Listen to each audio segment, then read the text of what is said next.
इस समय देवरिया का जो चर्चा है सब जगह गली मोहल्ले में बहुत तेज़ी से वायरल हो रही हैं। इसी बीच जो बहसबाजी हुआ है, बयानबाजी हुआ है दो लोगों के बीच, दो बड़े नेताओं के बीच, जैसे शिवपाल यादव और सलभमणि त्रिपाठी के जो तीखी प्रक्रिया से जो प्रभावित हुआ है फतेहपुर गांव, उसके बारे में हम इस वीडियो में चर्चा करेंगे। और सपा का डेलीगेशन जो पहुंचा है फतेहपुर गांव में, वहां पे क्या क्या हुआ इसके बारे में भी चर्चा करेंगे। और भी जो चर्चाएं हैं सब मैं इस वीडियो में चर्चा करूंगा। तो आप इस वीडियो को अंत तक बने रहिए। अगर इस वीडियो को आप लाइक शेयर और सब्सक्राइब करेंगे, इससे मेरा और मनोबल बढ़ेगा। आपके लिए हर एक खबरें देवरिया फतेहपुर गांव से जो भी निकल करके आएंगी मैं अपने इस चैनल पर के लाऊंगा। आइए हम बताते हैं, आपको बताते चलें कि इन दिनों देवरिया का फतेहपुर गांव काफ़ी सुर्खियों में चल रहा है। यहाँ पर बड़े बड़े नेता और सपा बनाम भाजपा के प्रतिनिधि अपने बयानबाजी से सुर्खियां बटोर रहे हैं। आपको बताते चलें कि 8 अक्टूबर को जब सत्य प्रकाश दुबे को श्रद्धांजलि दी गई, जिसमें सदर विधायक डॉक्टर सलभमणि त्रिपाठी ने कहा था दुबे परिवार के लोगों की नृशंस हत्या हुई है, उसे कभी भुलाया नहीं जा सकता। उन्होंने समाजवादी पार्टी पर हमला करते हुए कहा कि जनता ने समाजवादी पार्टी के गुंडा राज को देखा है, इसलिए समाजवादी पार्टी हार गई है और सत्ता से लोगों ने समाजवादी पार्टी को बाहर का आईना दिखा दिया है।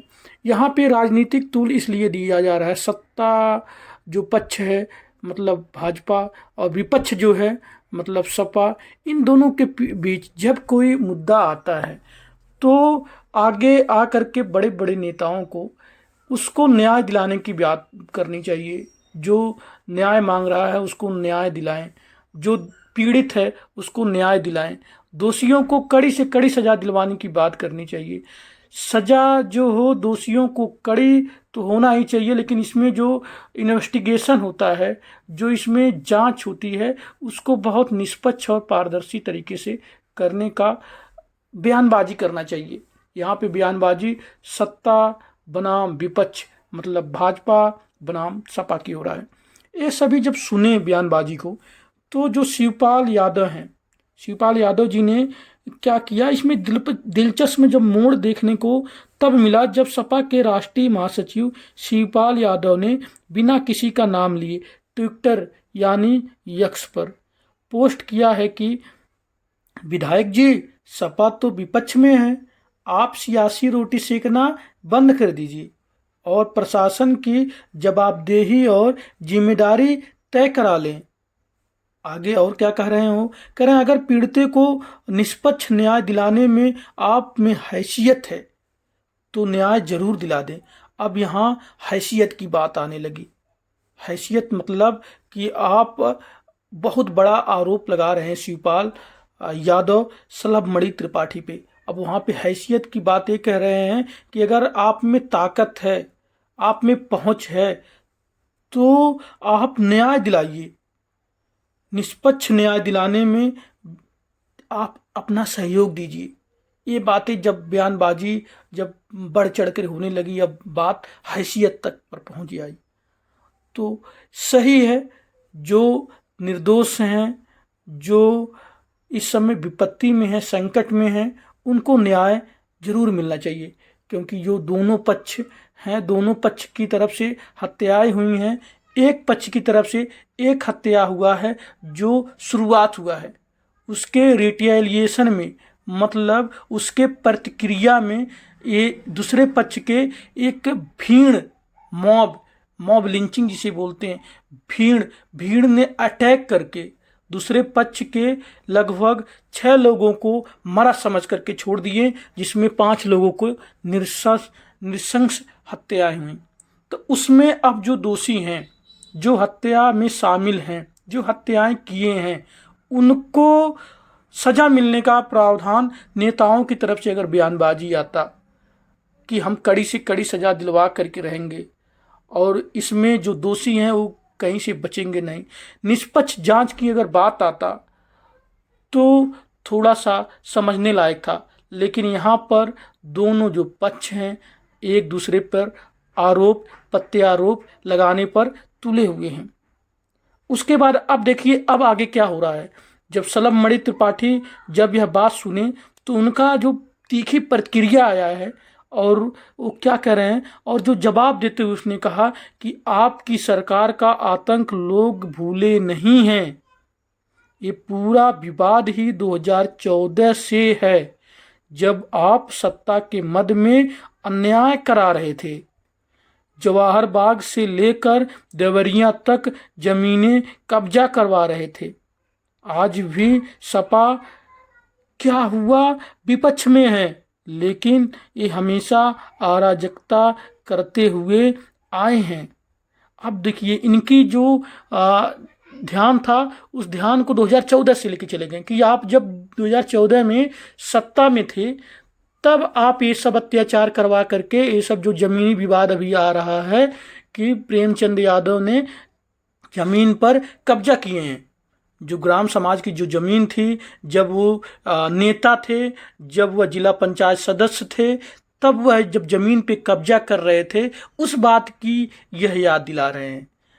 शिवपाल यादव ने क्या याद दिलाया? शिवपाल यादव ने याद दिलाया कि आप में अगर हैसियत है तो निष्पक्ष न्याय दिलाने में आप जरूर सहयोग करें और न्याय दिला दें।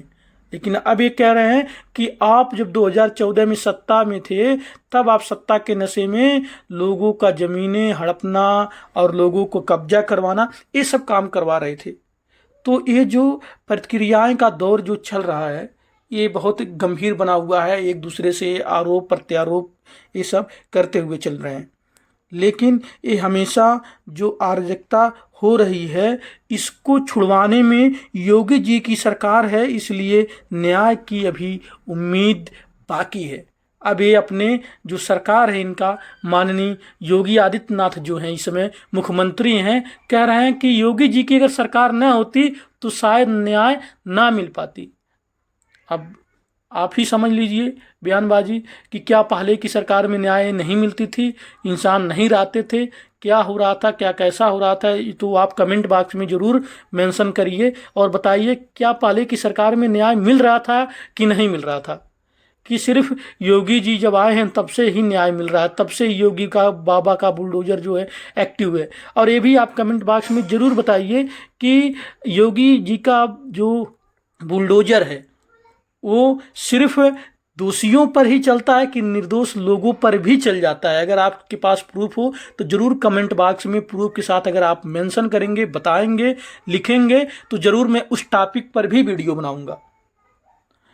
अब क्या हो रहा है, इससे लगता है कि इस बयानबाजी और जो बहसबाजी है के पीछे कहीं न्याय की आस लगाए लोग जो बैठे हैं न्याय से वंचित ना हो जाए, क्योंकि सभी बयानबाजी के बीच में सपा की तरफ से अपना एक डेलीगेशन देवरिया में पहुंचा है और फतेहपुर गांव में गया है।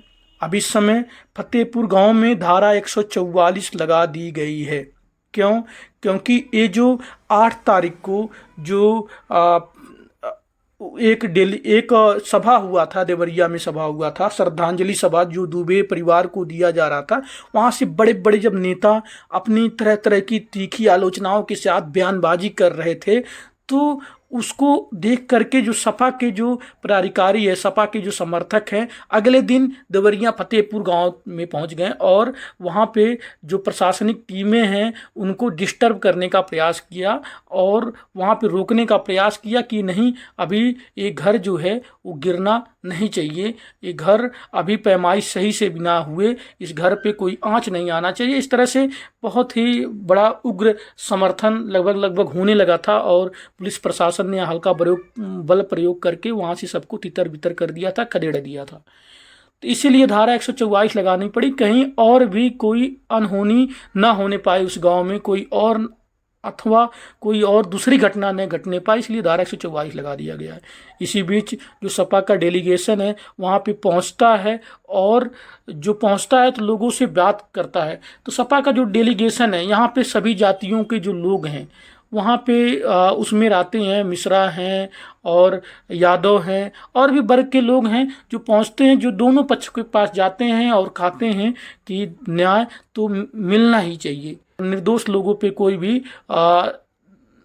आँच न आने पाए, निर्दोष लोग झूठा फंसने नहीं पाए इस मामले में, उसका भी ध्यान रखना चाहिए। ये सब जो बातें हुई हैं, बातें जो कही जा रही हैं, बहुत लोग ये कह रहे हैं कि अभी जो प्रेमचंद यादव का मकान है उस पे आँच नहीं आना चाहिए, जब तक कर्म ना होने पाए, सब कुछ हो न जाए, या जब तक पूरी जो फील्ड है बढ़िया से धान की फसल कट उठ न जाए, तब तक, जब तक पैमाइश सीमांकन से नहीं हो पाएगा, जो जरीब होती है जिससे मापते हैं लेखपाल लोग, जिसे मापते हैं राजस्व की टीम मापते हैं, वो जब तक सही से चलेगी नहीं, सही से आंकड़ा मालूम नहीं होगा, पूरा सिवान से जब तक आएगा नहीं, तब तक आप कैसे सही न्याय दे पाएंगे आप। अभी घर पर बुलडोजर चलाना उचित नहीं है। फिर भी इतना सब तीखी प्रतिक्रियाएं और जो भी बहसबाजी बयानबाजी के बीच में प्रशासनिक टीम ने जा करके एक रेड क्रॉस का चिन्ह, रेड चिन्ह साइन लगा दिया है, जो प्रेमचंद यादव के मकान के एक पाइप है उसी पाइप लगा दिया है, उसी चिन्ह लगा दिए हैं, और बेदखली का आदेश भी पारित कर दिए हैं इसी बीच में। अब देखना यह है कि आगे निर्णय प्रशासन क्या लेती है। अब वहाँ पे जो सपा समर्थक जो भीड़ है वहाँ पे अब नहीं जाने पाएंगे, जिस दिन उस दिन जितना ज़्यादा संख्या में वहाँ पहुँच गए थे सपोर्ट करने के लिए प्रेमचंद यादव को, अब वो नहीं वहाँ पे पहुँच पाएंगे। क्यों? क्योंकि धारा 144 अब उस फतेहपुर गाँव में लग चुकी है। और हम आपको ये भी बताएंगे कि धारा 144 है क्या। जैसे कि धारा 144 होती है कि वहाँ पे 4-5 व्यक्तियों से अधिक व्यक्तियों का समूह खड़ा करके आप इकट्ठा बात नहीं कर सकते हैं, मतलब गैंगबाजी नहीं बना सकते हैं, ग्रुप नहीं। 4-5 व्यक्तियों से ज़्यादा आप नहीं कहीं बैठ सकते हैं, चाहे दुकान हो चाहे कोई भी हो, ज़्यादा बासबाजी वहाँ पे नहीं कर सकते हैं एक साथ में बैठ करके। दूसरी चीज़, आप कोई अस्त्र शस्त्र लेकर के नहीं अपने साथ में चल सकते हैं। अगर आपके पास लाइसेंसी कोई शस्त्र है तो भी आपको पुलिस से परमिशन लेकर के, प्रशासन से परमिशन लेकर के ही आप वहाँ पे जा पाएंगे। तीसरी चीज़, अगर मान लीजिए कोई वृद्ध व्यक्ति है, अंधा व्यक्ति है और शरीर से कमज़ोर व्यक्ति है, तो उसको लाठी लेकर चलने की अनुमति सरकार के द्वारा दी गई है, छूट दी गई है कि अपना जो सहारा होता है ना, अंधे को लाठी सहारा या बुजुर्ग को लाठी सहारा, तो उस लाठी लेकर के आप चल सकते हैं, डंडे लेकर के आप चल सकते हैं। और जो चौथी बातें होती हैं, जैसे सिख समुदाय के अगर लोग हैं तो अपने साथ में हमेशा कृपाण रखते हैं, कृपाण जो कृपाण रखते हैं उसको उनको रखने के लिए छूट दिया जाता है सिख समुदाय के लोगों के लिए।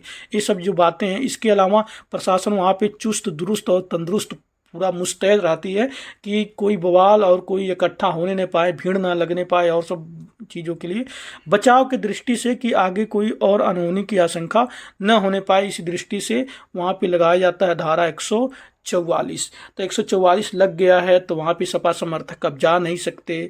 तो एक तरह से धीरे धीरे अगर प्रशासन चाहेगी तो धीरे धीरे कहीं प्रेमचंद यादव कहीं मकान गिरा न दे, जो अब ये आदेश दिए हैं, बेदखली का जो आरोप लगाए हैं, कहीं मकान गिरा न दे।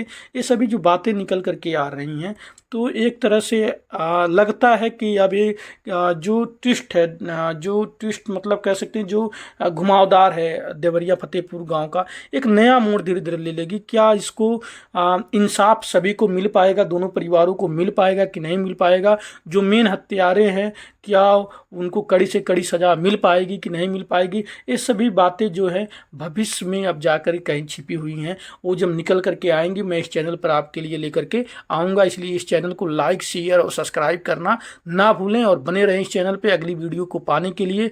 तब तक के लिए जय हिंद, बाय बाय।